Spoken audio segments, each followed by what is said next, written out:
छत्रपती संभाजीनगरमधल्या इंग्रजी शाळांमधल्या गैरप्रकारांची ओबीसी मंत्री अतुल सावेंकडनं गंभीर दखल। सुविधा न देणाऱ्या शाळांची मान्यता रद्द करणार, दिशाभूल करणाऱ्यांवरही कारवाईचा इशारा।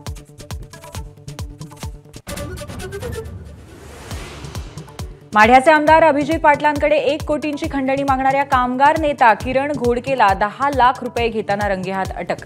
अभिजित पाटलांची बदनामी थांबवण्यासाठी आरोपीने मागितली होती खंडणी।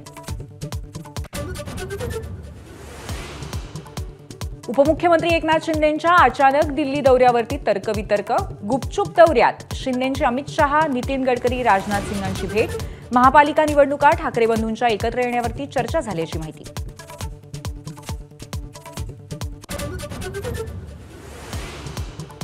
जनसुरक्षा विधेयक विधानसभेत मंजूर, आज विधान परिषदेत सादर होण्याची शक्यता। विधेयकावरनं गोंधळ होण्याची दाट शक्यता। कायद्याचा दुरुपयोग होण्याची विरोधकांना भीती।